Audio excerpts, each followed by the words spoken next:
Because I promised you that this month, July, is a special month for my vlog, tutuparin ko today. Siya ang tinatawag kong ka-births kasi ka-birthday ko siya. Zanjo Marudo. Yay! Pumalak pa kayo. Kasi kasi 10 lang tayo dito. Magtulungan na tayo. Okay?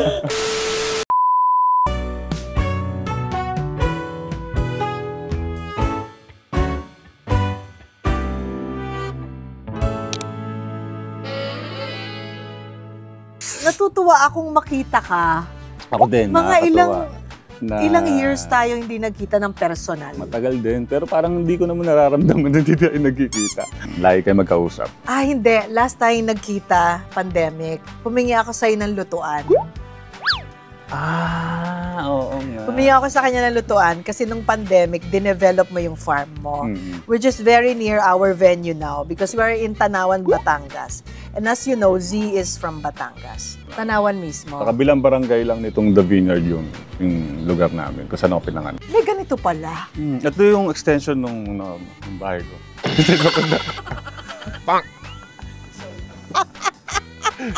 Ito yung backyard. Ang laki diba? May castle na. I-ready ko yan para sa anak ko eh. Grabe, tuwan-tuwa naman ako sa inabot mo. Nakakatuwa. Nakalimutan ko tuloy. Konti pang trabaho. Kailan ba tayo unang nagkakilala at nagkatrabaho? So si Z ay fresh from PBB. Si Direk Wendy Ramos, syempre, siya talaga yung sunod-sunod ang soap. So dumating yung soap na Kokey. At si Z yung pumasok na artista para gumanap na kapatid ko. Basta ang alam ko, nag-click tayo from Kokey dahil tayo yung... Team Uncut. Oo, Team Uncut kami. Kami yung wala, dire-diretso to hanggat buhay kayo. Mag-taping tayo. Paglabas ko ng PBB, wala pa talaga akong experience sa pag-arte. Siyempre, kilala ko si Kokey, naparod ko yan dati. Nakakatuwa na makakasama ako dun sa palabas. Oo. And then, pagdating natin nung magsisimula na tayo yung pamilya, magkakapatid. Kailangan natin magsalita ng Kapampangan. Oo. Batanggenyo ako. So, nag-enjoy ako sobra dahil yung pagdadialog pa lang namin ng yung tono namin na Kapampangan, nakakatuwa na. Kaya excited ako lagi pag nag-shoot kami. Team Uncut na naman to. Abuti na naman kami ng alas 5 ng umaga. Ang ibig sabihin po noon, ang call time namin umaga, meaning magsisimula kami ng, kunyari, 7 in the morning, tas bukas na kami uuwi. Gising, puyat, nakatulog, gising ulit. Grabe. So, imposibleng hindi talaga tatatak na nagkatrabaho tayo at saka naging magkaibigan tayo na kahit na hindi na tayo magkasama sa... Kasi after Kokey, lumipat ako ng GMA. Pero hindi nasira, no? Tuloy-tuloy pa rin. Especially after Kokey na nagkimidora. Barry! Ako si Barry. Hindi Barry! Si Manny yun. Manny yun eh. Barry? Yeah, siya si Barry. Na-meet niya ni Kimi. Oo, si Kimi naman yung minatch kay Barry. First movie mo ba yun? Tama, kasi mga... Diba? Una mong soap, tapos unang major comedy. Model ka, diba? Kasi hindi nagsasalita doon. Lakad-lakad lang. Before PBB, model ka? Nagmo-model ako. Yun yung trabaho ko noon habang nag-aaral. Anong matatandaan mong sa core memory mo na ganito pala umarte? Ito pala yung script. Ito yung camera. Ano bang ginagawa ko noon? MMK, Ann Curtis pa yung bid. Kasama, partner sa akin. Oo. Sino director? FM Reyes. Naku, intense yun. Oo, MMK, try daw kami kung may chemistry. Parang wala. Sa drama, MMK? TV sa eksena. 3 hours na naghihintay si Ann sa standby area. Hindi ka pa naiiyak? Oo, sabi ko, paano po umiyak? Ginaganon ko na si Direk FM. Tumatawag na siya sa mga kaibigan niya sa ABS. Yung bago niyong artista sa hindi pala alam kung paano magdrama. Oo. Nag-workshop ka ba? Hindi, noong time na yon. Kaya ako nagtanong na rin, humingi na rin ako ng mga workshop. Kasi nahirapan ako. natatakpan ko lagi si Ann sa camera. Oo. Kakat lagi dahil sumasapaw ako. Oo, technical. Mali yung pwesto ko. Hindi ka na-discourage na after nun yung hiyang-hiya na ako, ayoko na? After na siguro nung 2-day shoot, sabi ko sa handler ko, parang hindi ko to kaya, sabi ko gano'n. Parang nakakahiya rin na ganito agad yung bibigay sa akin karaming eksena. Tapos madidelay, tatagal kasi hindi pa naman ako sanay. Oo. Doon, dinilagay muna ako sa mga comedy, sa mga sitcom, sa Banana Split, yung mga masanay ganun. lang sa salang. Masanay ako sa tao. Sa tao, sa camera. Timing mo, tapos adlib, makapag-isip ka agad ng mabilis. Ma-at ease. Oo. Parang nakitaan nila na, ito, nakakatawa to kahit hindi komedyante. Parang pag may natural. Medyo natatawa sila sa akin. Binigyan na nila ako ng binigyan ng mga light. Kaya pala sabi mo sa akin, parang ginugroom ka ng ABS na maging parang Vic Soto. Yun, kasi nga parang ang tagal na nila naghahanap din ng komedyante na bago eh. Oo. So napunta ka sa sitcom at Banana Split. Tapos nag-MMK ka ulit mga ilang beses na marunong ka ng magdrama. Totoong emosyon na inaramdaman ko. Masarap din talaga na pinaghirapan ko to. Tapos pag napanood mo yung sarili mo, hindi ka magki-cringe na parang, Nung MMK, nung pinalabas na siya, nakakuha pa ako ng text kay Ma'am Charo. Ma'am Charo. Na kinongrats ako, tapos puro positive yung sila. Oh my God, doon na ako nag-ano, tita mo, mag-workshop ako. So naramdaman mo na, gusto ko to? Parang itsura ko, may pwesto sa mga storya. Parang relatable. So yun, parang, yun nga, yung mga naging role ko halos. Pinoy, na tatay. Yes. Yung So yun nga yung napansin ko. After a while, from comedy, parang nakita ko na lang na ang mga pinopromote mo, talagang matitinding pelikula, nakasama pa sa mga international film festivals. So umabot ka na talaga dun sa, artista na po si Zanjo Marudo. Si Zanjo Marudo ay hindi lang isang model or patawa-patawa. Umabot na siya sa Asian actor from the Philippines. At na-nominate ka. Sa IEMIS. Kamusta yung experience for Best doon? Actor. Anong film to? Yung maalala ko. Yung isang ginawa ko maalaala na schizophrenic for TV. Tapos yung pelikula, mga international. Yung pelikula, yung mga ginawa namin nila, Direk Adolf, na napunta sa Cannes. Pero ako hindi pa ako nakapunta. Hindi ako pinayagan eh. Kasi ginagawa ko yung Annalisa. For airing to, for airing. Sabi ko, Cannes yun? Makakapunta ka pa doon balang araw. Balang araw na, hindi pa ako nakapunta. Hindi, I'm sure makakapunta ka. Kompleto na ako ng ID, may t-shirt na ako. May merch ka na. Kompleto na eh. Ikaw na lang mismo. Naniniwala naman ako na dahil uso na kasi yung itsura ni Z eh. Panahon yung uso eh. Yes, panahon yung beauty. Dati, nakikita natin puro mistiso. Ngayon, pasok na yung mga Pinoy o Thai. Nakakatuwa. Tumagal. Ako, I am just so happy na ever since nakilala kita sa Kokey at tinututukan kita, ang pinakamagandang balita aside from you have been recognized as one of the important actors on TV and in the film industry, now you are a very happy man. Fulfilled, di ba? Yay! You deserve it. Best role to. I can just imagine na every day nag-iba na yung kulay ng mundo mo as soon as natagpuan mo na ang love of your life, which is Rhea. At nung nadagdagan pa kayo na si Sabino, pa-describe naman paano umikot yung mundo mo na parang iba sa nakatanggap ng trophy. Well, kala ko marami na ako natutunan sa buhay. Pagdating ko ng age ng 40, akala ko halos alam ko na lahat. Ups, downs, ganyan. Yun, nahanap mo yung tamang partner sa buhay. Yung isa sa pinaka masarap na pakiramdam. Bibigay pala sa'yo ng universe. Timing lang talaga. Oo. Yun, si Rhea, nahanap ko yung partner ko. Pero si Rhea, friends na kayo before? Kaibigan na kami kasi nakatrabaho ko na siya sa isang soap. And then, simula nun, talagang tuloy-tuloy na rin yung communication namin. Pandemic, mas lalong lumalip yung... nag-bloom. Yes. Doon ko rin na-realize na andyan lang pala sa tabi mo, matagal na. Kaya nga, kasi ang layo pa ng mga tinitingnan mo dati. Mga overseas eh. Magagastos eh. Yung pala nandyan lang sa harap mo, abot kamay. Kailangan mo lang imulat ang mata mo. At nung naging parents na kayo, kamusta yun? Yung time na dumating sa amin si Sabino, yun yung perfect timing. Oo. Dahil sa tagal na rin namin magkakilala, marami na rin kami nagawa together, na kaming dalawa lang bago dumating sa Sabino. Oo. Kumbaga, ready na rin kami. Oo. Basta dagdagan yung bigaya. Sooner or later, ka-join nyo na siya sa travels. In fact, nasasama nyo na siya sa travels. Diba? Kasama na namin. Nadala na namin sa beach, tapos nag-international travel na rin. Kaya, experience, worth it naman talaga lahat. May nakikita ka ba kay Sabino na, ay, akin to? Lahat. Yung itsura, physically, medyo nakikita ko yung sarili ko sa kanya. Talaga? Na maputing version. Totoo Pero naman yung po. personality, parang halos puro saman. Talaga?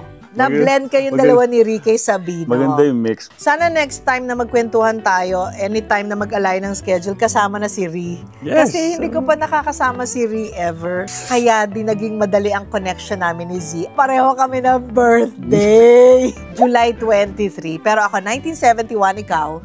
1982. 11 years. And then, nung simula na naging magkapatid kami sa soap, feeling ko talaga kapatid ko siya. Sabi ko sa kanya, okay lang ba sa'yo, Z? Kasi birthday natin. Magkaroon tayo ng isang ritual na makakatulong sa atin kasi every time na birthday mo, gusto mo mag-renew or mag-reflect. So we have invited a ritualist. I met her in the shooting of Espantajo and she's very nice. Nikki! Hi, hello po. So, yung gagawin namin mo sa amin ni Z ngayon bilang birthday namin ngayong July, pakilinis mo nga kami. Yes. Di ba kasi ang dami mong pinagdaanan? Oo, ang dami. Nag-ikot-ikot ako sa mga iba-ibang lugar. Ito, literal, ang dami mong pinagdaanan. Nakikita ko sa mga post mo.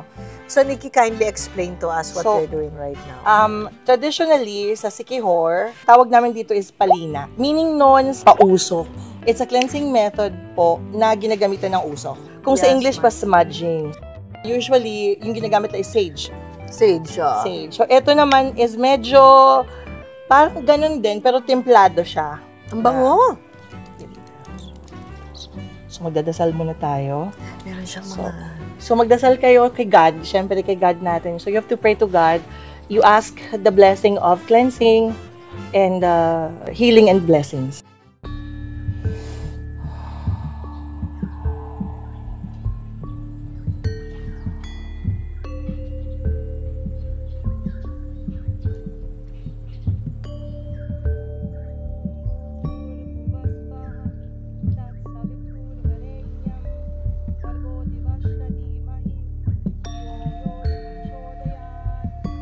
Tanong ko lang, did you go to any body of water the last few weeks? Sa river. River, no? You took something, may na-bring back ka which is you're not supposed to bring back. Maybe you have experienced mga back pain, a little bit. Meron talaga dito. Yeah. Oh, wow. So you took back something from the body of water he went to the last few weeks. So very timely yung cleansing. Good. So please Good. sit down. Wala masakit. Siya unahan ko. Sige, oo. Ewan ko. Yung sleeping mo din, fix mo din kasi kaya yung head, baka mag-headache ka or weak yung energy kasi dito sa head part. Tapos, Jet lag medyo, minsan mataas yung anxiety level because of also of that. So, sleep well. Wala namang asma. Ngayon pa lang. Ngayon, dahil Ay, sa sorry. usok. Baka ngayon mag-aasma. The heart chakra, okay naman yung heart. Yay! Okay na okay talaga heart niyan. Nababother ako, may back pain talaga siya. Yes. Siya doon na. Sayate ka na yata. Hindi naman siya sciatic. It's Wag just naman. surface lang siya, pero mabigat. Tsaka medyo kirot kasi minsan eh. Talagang kumapit sa energy mo Tsaka maraming evil eyes sa aura mo. Evil eyes? Meaning, maraming iinggit. Di naman may iwasan yun eh. Lalo pa sa field mo. If you're on TV, sa movie, sa big screen, ganyan. Okay po. Na ako sa kanya. How do you feel? Okay naman? Siya magaan? Gaan naman. Ikaw na ate. Ay, ako na. Please Okay. sit down. Sit down. Maisip ka pala talaga, very, overthinker minsan. So, relax lang. Nahanap mo na ba yung, center mo? Yung paano ka mag-zen? Kulang ako sa meditation. Oo. So, doon mo maano yung relaxation. Yung throat chakra mo, medyo wear out. So, may time ka dapat, hindi ka magsasalita in one day. Diyos ko, try ko talaga. Hydrated ka naman outside, pero internally, may some konting dehydration minsan. Okay. Tapos meron kang hormonal imbalance a little bit right now. Pero more on the worries ka, ate. Unnecessary worries. Okay. Nothing to worry about. Nothing to worry about. Wala kang Okay. problem. Okay. Sobrang ganda nung energy mo dapat talaga. Thank Pero you. binibigat mo because of you. Eto lang mabigat sa energy mo. Etong ulo dito na part. So kailangan, kung sa kanya sa likod, eto naman sa'yo. Okay. Kalmahan lang na. Okay. Pareho kayo. May nasense akong mga gains, ang daming gains. Daming. Mga gains. Oh my Mga God! property gains. So, Physical property or Physical property gains. may babayaran kami property? Ang mga property gains. So, yung ano na yun ha, Oo, hanggang black nagbabalak. total ano na yun ha, parang ownership. Paano bang panlaban sa pag-overthinking? For the normal people, you can just do prayers. Yung divine energy kasi na yun, it would relax your mind. It would give you peace of mind. So, tarot reading tayo. Pray ka ulit kay God. Alright, pakikat po into 4. So first, sasabihin sa atin ng card kung ano yung inauspicious part ng life mo ngayon. When we say inauspicious, ito yung problematic aspect. Sa'yo thoughts pa rin. Confusion may rule your mind about certain decisions. It may be about being stationary in one place, sa pagsistay sa isang lugar o paglipat. Or sa career din, meron din yan. Sa pagstay din, current management siguro, or paglipat din. Huwag ka daw masyadong ma-pressure in choosing right now. Kahit anong oras, kahit anong time, kahit saang lugar, kahit saang direksyon, you still carry yung enerhiya mo, yung karma mo, yung pagkatao mo. So, hindi yan sa time, hindi yan sa direksyon nasusukat ang swerte natin or ang fame, success. Right now, medyo down lang konti. But 4 weeks na lang, 4 weeks from now, you will receive a very good news. Dalawa ulit do. So, mako-confuse ka ulit. Kung alin doon yung pipiliin mo. About naman to negosyo naman to siya. About negosyo. Actually, nakadungaw na to right now. Pwede na bang i-advance yan? Mas kaklaruhin mo yung mind mo. Of course. Yun kasi yung goal ng reading natin. To change what is or what will be, what will happen. Hindi lang para silipin. Kailangan mo munang iklaruhin yung mind. Alin doon yung pinakagusto mong mangyari? Na sa tingin mo, mas makakabuti, mas sasaya ka ang pamilya mo. The spirit of confusion is there. Pag naalis to, ay bongga. Sobrang bongga ang energy mo. Nabablock lang ng spirit of confusion. At saka, the spirit of confusion also, ang kakambal niyan, the spirit of conflict. Iwasan daw right now, ha? Iwasan ang conflict or disharmony sa inyong mag-asawa, sa friends, sa katrabaho, business partner, whatsoever, alin man na aspeto dyan. Pag nawala yan, bongga. So we're done with the general factors affecting your life right now. Let's go naman to a more specific outview ng life mo. So silipin natin ang present times. Please pick a card.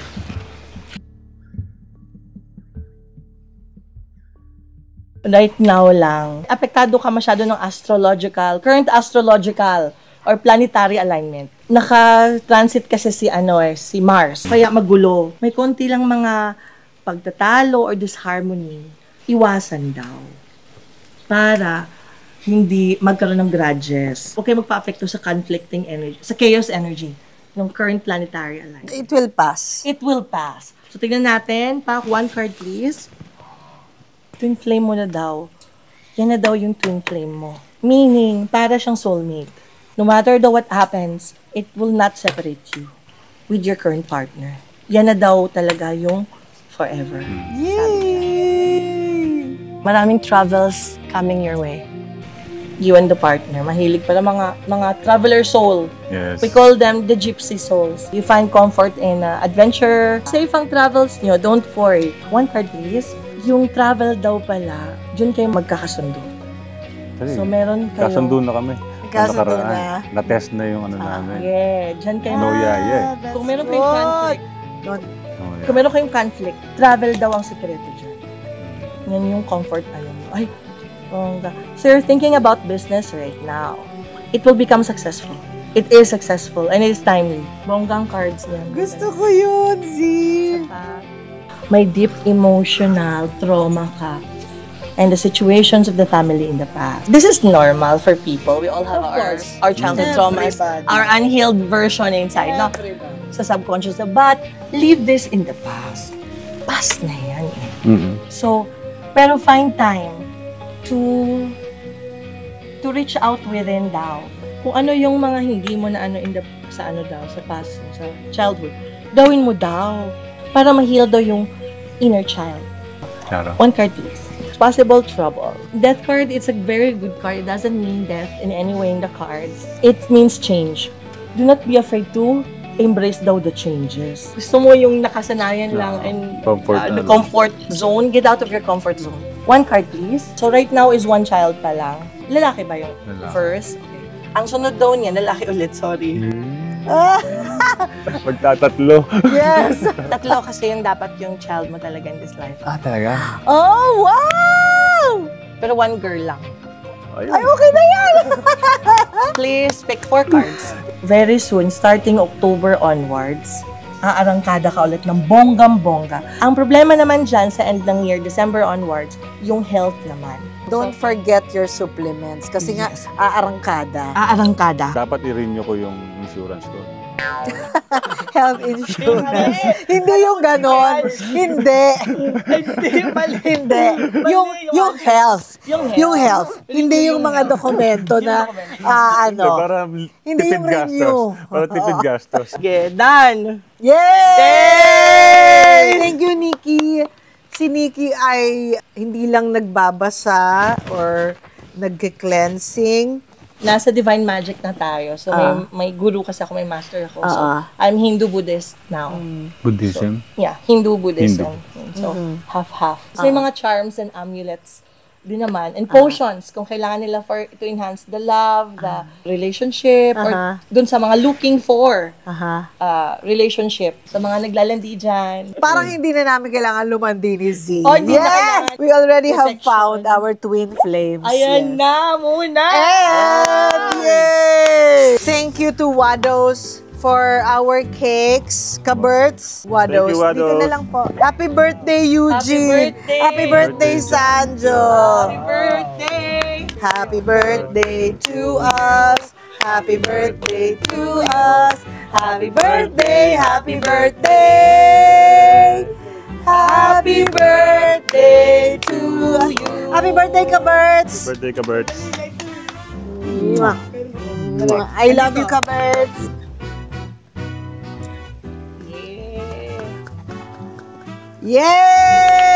Yay! So, meron akong wish doon at saka meron pa akong isang wish that you, Kaberts, my brother in this industry, will have peace of mind and will always be protected and will always be healthy and looking forward to the growing healthy family Thank you. with Thank you Ree. so much. And don't forget to support. I'm sure napakaganda naman ng performance mo dito sa... How to get away from a toxic family. Showing na to sa July 30. Tamang-tama, sakto tayo. Exclusively lang to sa SM. Directed by Lau Fajardo. Ay, magaling yon. Concept to the OG Diaz. Ah! OG Diaz Production and Creative Den. Ay, creative din. Okay. Good luck. Panoorin po natin yan. Mukhang isang kwento na talagang makaka-relate bawat Pilipino. Correct. Congrats. Ang ganda ng reviews. Thank you. Kasi pinalabas na nila to sa Pinalabas na namin to sa Japan. Aha. Japan, sa Australia. Australia. At sa LA. So, drama ka dito? Drama siya, pero hindi naman namin target magpaiyak ng tao. Mas gusto namin mainis sila. Mainis. Hindi, dahil Sa katoksikan ng Okay. members ng Tsaka family. kasi pag nakita mo talaga yung, nako, yan talaga yung totoong kwento. Oo. Medyo nanggigigil ka eh, no? Please don't miss July 30 30. in SM Mga Cinema. natin, manood tayo. Zanjo Marudo, happy birthday ka, Berts. Thank you, Paberts. Happy birthday. Happy birthday to both of you. Thank you, Nikki. Thank you. Dan, dan, dan, dan, dan, dan, dan, dan, dan, dan, dan, dan.